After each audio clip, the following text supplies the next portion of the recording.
Bonjour à tous, avec l'aide de Dieu, la Hayom Yom du 15e jour de Adar Aleph, Shushan Purim Katan. Lorsque le Hayom Yom a été écrit, ce jour-là tombait un jour de Shabbat. Le Rabbi commence par nous dire qu'on ne dit pas la prière de Avarachamim et la prière de Tzidkatra. La prière de Avarachamim qui a été écrite pour tous les Juifs qui ont été tués dans les communautés ashkénazes lors des croisades, et que nous avons l'habitude de dire après la lecture de la Torah, après les Yekum Purkan, avant de faire le Hashek et avant Moussaf. Tzidkatra, ces trois versets qui sont lus après la prière de Mincha, de l'après-midi, qui sont un Tzidukadin, une manière de dire à Dieu comment il est juste par rapport à tout ce qu'il fait. Et que ces trois versets sont liés avec trois grandes personnalités qui ont quitté le monde le jour de Shabbat, qui est Yosef, Moshe et David. Ces deux prières de Avarachamim et Tzidkatra ne sont pas récitées le Shabbat si c'est un jour, que si ce jour serait tombé en semaine, on n'aurait pas dit Tachanun, des supplications.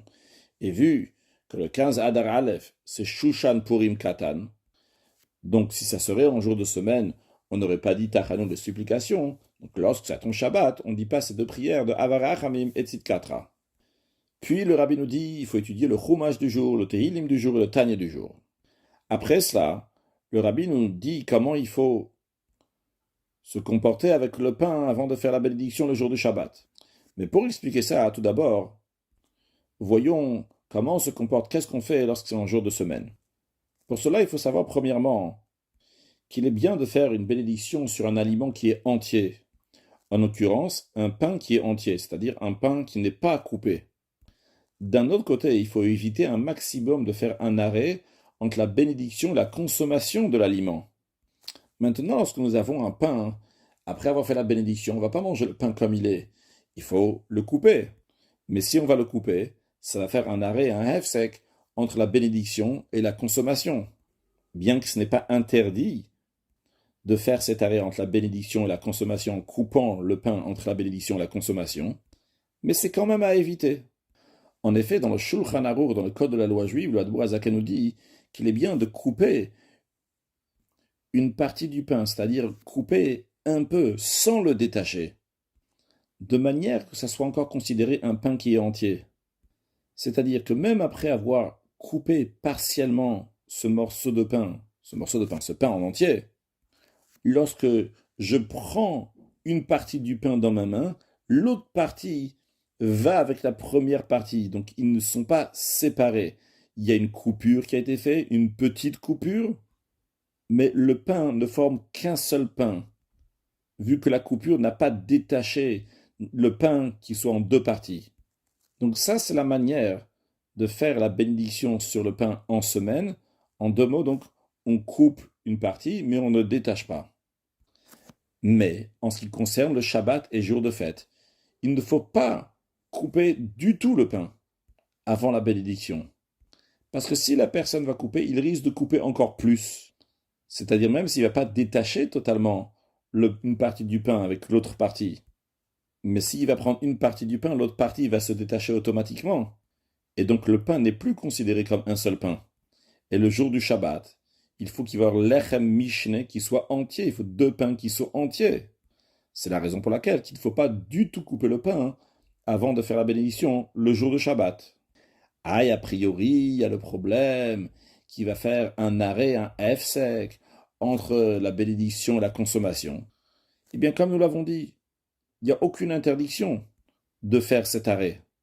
C'est juste qu'en semaine, on fait encore mieux, parce qu'on peut faire mieux. Maintenant, justement, dans la Hayom Yom d'aujourd'hui, on nous dit qu'on fait une marque sur le pain avant de prononcer la bénédiction de Hamotzi. C'est-à-dire qu'on prend le couteau et on fait une petite marque sur le pain, sans couper le pain. Donc on s'efforce de ne pas le couper, juste faire une marque.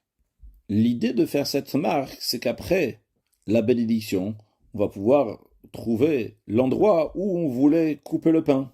Ceci dit, oui, on raconte au nom du Tzemar Tzedek qu'il n'y a pas besoin après de rechercher la marque sur le pain pour couper exactement à cet endroit-là. Après le Hayom Yom nous dit encore un autre point en ce qui concerne le Kiddush, qui est fait en général avec du vin. Si quelqu'un n'a pas de vin, il peut faire le Kiddush avec du pain. cette personne va réciter le kiddush exactement de la même manière que celui qui fait kiddush sur du vin. La seule différence, lorsqu'il y a la bénédiction de Hagafen, Baruch Ata Hashem Elokeinu melech haolam borei pi Hagafen, qui est la bénédiction pour le vin, à la place de ça, il dit Baruch Ata Hashem Elokeinu melech haolam hamotzi lachem min haaretz, sa bénédiction qui est faite pour le pain. Mais certains disent qu'il ne faut pas faire Savri Maranan, pas dire les mots Savri Maranan avant de faire la bénédiction. C'est-à-dire que les mots Savri Maranan sont dits uniquement lorsque la personne fait le kiddush avec le vin et non pas avec le pain. Et justement, dans le Hayom Yom, il nous dit que même lorsqu'on récite le kiddush sur du pain, on dit Savri Maranan. Après, le rabbi nous ramène l'extrait d'une lettre du rabbi précédent et d'un discours du rabbi précédent. Even mikir tizak ukfis me'etz yanena, qu'une pierre qui se trouve dans le mur va crier et une poutre en bois va lui répondre. Ce verset parle du monde futur, qu'à ce moment-là, les pierres, le bois va parler. Actuellement, les minéraux se taisent, ne disent rien, ils sont muets. On marche sur eux et ils restent silencieux. Mais le temps va venir, lors de la révélation qu'il y aura dans le monde futur, où ces créatures, qui sont actuellement inertes, vont commencer à parler, vont commencer à raconter. Et si on a marché actuellement sur eux, sans penser et sans prononcer des paroles de Torah, eh bien lorsque Mashiach va venir, ils vont demander « Pourquoi tu as marché sur moi ?»